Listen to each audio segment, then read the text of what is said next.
When we get into August in the preseason NFL play, this is like a dynasty gold mine for making your teams better, for getting complete value steals. We are going to lay out how you can be doing that as we start getting into training camp and the preseason, because this, like I said, you can just take your dynasty team to a whole new level in this time period. So we're going to tell you how to do that. Do us a huge favor. If you play Dynasty Fantasy Football, make sure you like this video and make sure you're subscribed. We're going to have Dynasty content coming out all year long for you. We're going to be covering everything in Dynasty, so make sure you're subscribed. Really appreciate that. Make sure you head over to flockfantasy.com/domain. When you use our code, you will get a personalized team review video. We'll review your Dynasty team. We will send it to you. It will be cool. You will like it. It will help you. And you'll get in one of our listener leagues as well. We have listener Dynasty leagues open now. You get access to our Discord. You get access to rankings, Dynasty articles, everything you can imagine to help you win your league. So make sure, like I said, flockfantasy.com/domain. And like I said, today we're talking about trade strategy. And we've done a lot of trade strategy videos, but this one's going to be unique because we are doing this right before, there are like, the time we're recording this is like 2 weeks before teams report for training camp, which means the time we release it is probably going to be closer to 1 week before teams report to training camp.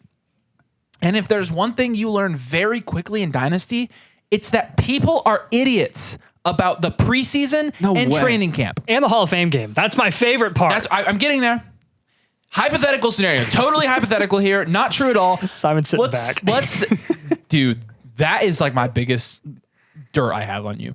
Let's hypothetically say that the NFL had a completely meaningless game to kick off all festivities, and they did it in Ohio of all places, and they called it the Hall of Fame game. Let's just for the sake of the argument, we're going to create this hypothetical situation. Let's also say hypothetically that in this Hall of Fame game, which takes place before anything happens,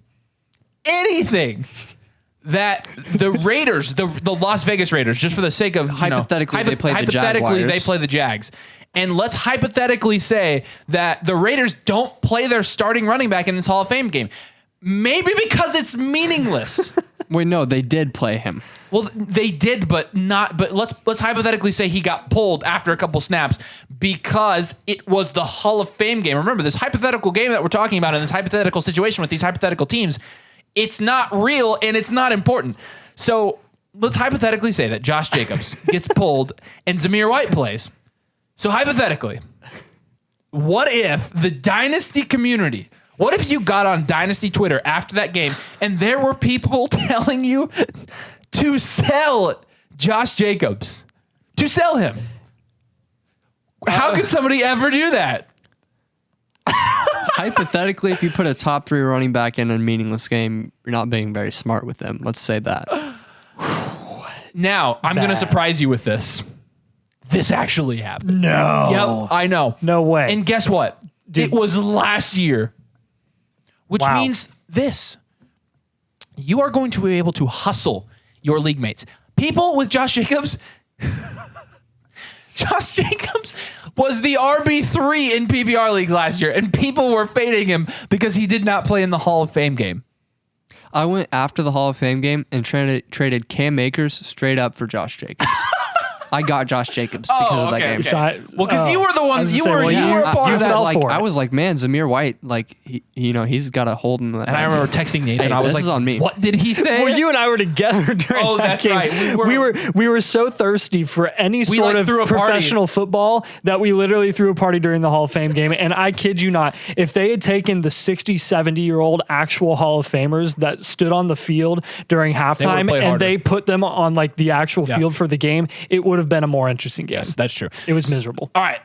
Roundabout way of saying, I hope you enjoyed that. Roundabout way of saying, the tricks that you're going to use to hustle your league mates. And look, hustling people in fantasy, like you can say that's a negative comment. You know what? I'm trying to hustle the crap out of my league mates because I love winning money in my dynasty leagues. And because of that, you're going to be able to do that on preseason values. Let's look back to last year's preseason and talk about some people. Let's talk about some people here. Zamir White, we talked about him already. Let's cover it there. The biggest one that I think I remember, his name was Romeo, I think. Romeo Doubs is his name. And honestly, with Romeo Doubs, you would have completely thought that Romeo Doubs was the next Randy Moss. I'm not kidding. Yeah. No joke. Remember the videos of George Pickens making all those crazy catches. And granted, George Pickens didn't have a bad rookie year, but everybody was convinced George Pickens was a top 12 dynasty wide receiver at that point. And if you can get George Pickens for any 23 first, you should be doing it. Shipping off your team's future to get George Pickens. Do you remember Isaiah Pacheco? Mm-hmm. Isaiah Pacheco, again, ended up starting. Not a premier fantasy asset. The hype was way higher. Dameon Pierce, for a minute there, I thought we were going to be wrong about Dameon Pierce because he came in the first 4 games of the season, actually looked pretty freaking good. And then he did what we thought he would do. He was a warm body getting carries, which is what Dameon Pierce is. James Cook was opening eyes, man. Opening eyes. And you were getting 23 firsts for Dameon Pierce. And James Cook at times. I can't even remember. The list is extensive. Jalen Tolbert. That is the other one I was thinking. Jalen Tolbert. Oh my gosh. Was a big Wow. one. Yes. Rule number 1. Sell preseason darlings. Just it hardly ever pans out. I mean, even if somebody does hit, most of the time people that are getting hype are guys with low draft capital that are stuck behind people in the depth chart. Because they're surprised they're playing well. If somebody's getting Kyle Phillips. Oh my gosh. Yeah, good one. If you sold Kyle Phillips last year for a second, like you're committing treason. And like, no, I think you made a good point. Sometimes, what we're going to go through this. Yeah. What am I trying to think of? Not treason. That's not the word. Like not, I want to say robbery, but like what was the more formal term for robbery? I don't know, man. Okay. Sometimes they do pan out. Like, let's look at Isaiah Pacheco and how late he was going in startups last year, right? Isaiah Pacheco did gain some value, right? But he doesn't have much long-term value anyways. And so if you sold him early, you're not really missing out on that much. It's not like he's worth so much more now than he was during last preseason. So really, you're not going to miss out on much by selling 95% of those players early. Occasionally, you'll be like, oh, dang, I sold Isaiah Pacheco before he hit his peak value. Oh, well. You know? Here's what the Dynasty community does a really good job at in the early offseason is they heavily invest, especially the rebuilds, and we do this a lot too. We heavily invest in dart throws, in those rookies that go 4th, 5th, 6th, 7th round that have a chance to do something at the beginning of the season or preseason and can get a little bit of buzz and increase their market value. Trades and roster moves and things like that are we do this for the market value wins. And I think once those players that we threw a dart at actually seem to hit from a market value perspective, then we flip the page a little bit, then we flip the script a little bit, and we get a little bit too excited about the potential upside of a 5th or 6th round receiver. And we get really scared that like, oh man, this guy that I totally took a shot on that was totally free, now he actually is worth something. Maybe I should hold him because maybe he'll eventually be more. I'm thinking Romeo Doubs. I'm thinking Jalen Tolbert. I'm thinking this year I was a big fan from a prospect perspective of Puka Nacua. The second he gets buzz, I'm shipping him off. No problem. See ya, buddy. Later. Because I am fine. See ya, buddy. Of the 15 to 20 rookie assets every single year that get hyped during training camp and in the preseason, maybe 3 or 4 of them eventually pan out that have little draft capital. Maybe. I'm shipping all 15 to 20 of them off. I will take the loss on the 3 or 4 that I was wrong about because the other 15 I was right about. Next rule, buy talented prospects that get negative press. Do you remember last year when everybody was down on Garrett Wilson right before, and Kenneth Walker was a huge one. Yes, I bought so much Kenneth Walker. Yep. Those 2 guys, though, Garrett Wilson didn't play a lot in the preseason. Treylon Burks. Even this year for him. Garrett Wilson didn't play a lot in the preseason. We didn't see a lot of him. People were like, I bought Garrett Wilson the day before the Sunday of week 1, and that first Sunday, he balled out. Well, let's do a real rewind here. Do you remember in 2021, this guy who's kind of good at playing wide receiver Bengals boy got drafted by the Bengals, and people were freaking out because he dropped some balls in preseason. Yeah, and was quoted saying the NCAA ball was different than the NFL, and people were like, man, he's not going to translate. Good thing we sold him, right? Yeah, right. Jamar Chase, yeah. So that's why you buy the guys who are getting negative. Yes. When you believe in someone. Kenneth Walker had a sports hernia. That's it. All he had was a sports hernia. And people were selling him for, dirt cheap. And I got a bunch of Kenneth Walker. And in 6 weeks, it had paid off. Treylon Burks had asthma and Kyle Phillips didn't. That's all it took, baby. That's pretty much all it took. And then also buy talented prospects that are behind a training camp, darling. The biggest example of this that I can think of is, again, Romeo Doubs and Christian Watson. For a while there, people were swapping Christian Watson for Romeo Doubs. I remember it. You can't say it did not happen because it absolutely did. Look at their values on Keep Trade Cut around the time last year. They crisscrossed. And Christian Watson, again, we were telling you last year on the podcast, trust the guy with the draft capital, trust the more talented prospect.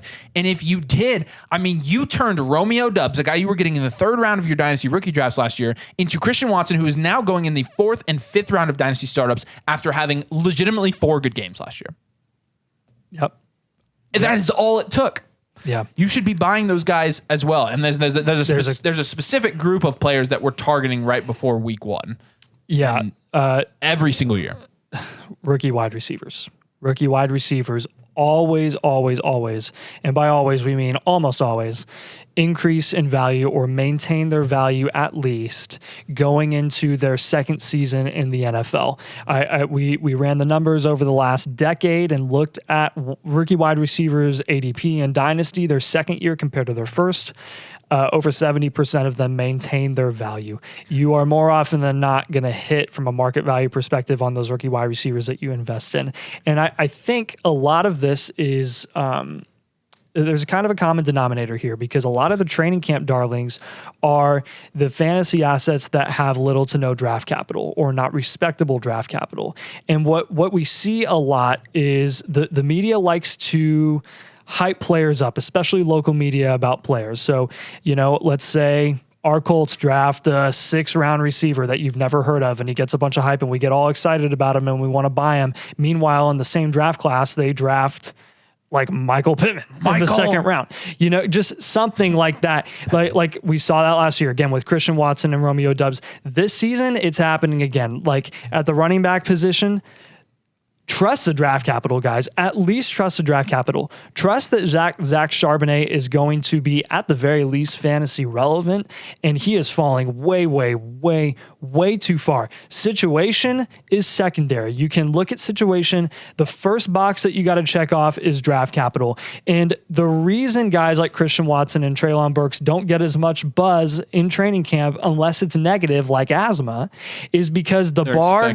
I have asthma. Are you... And I can do fantasy videos. Like the bar is higher. So these inexperienced rookie wide receivers, these inexperienced rookie running backs, when they don't get above that already high bar for them in training camp, there's not going to be much buzz about them. When you have a really low bar for these 5th, 6th round guys who show flashes and they get up to here, they're going to get tons of buzz, even though the gap between them and the 2nd round wide receivers are still that much. Yep.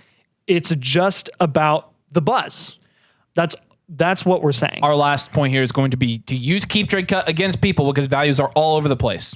Here's our example. Case in point. We already used this example, but we're going to use it again.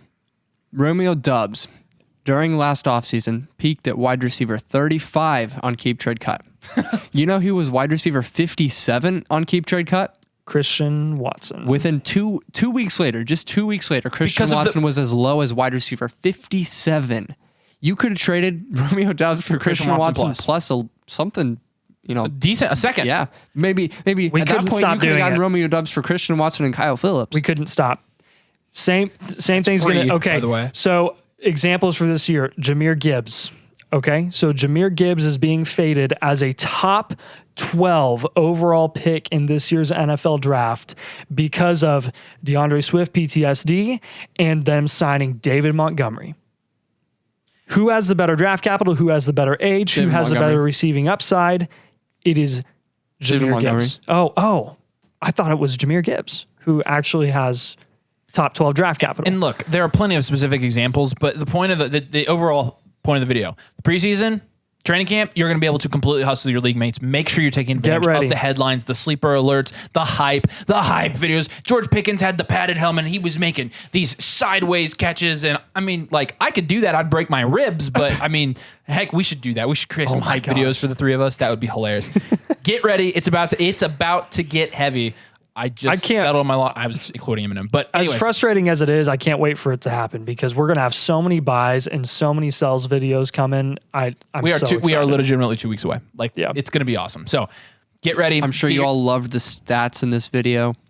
It's a strategy video, man. Sometimes you just got to talk. Yeah, it's sometimes like completely opposite of what we normally do.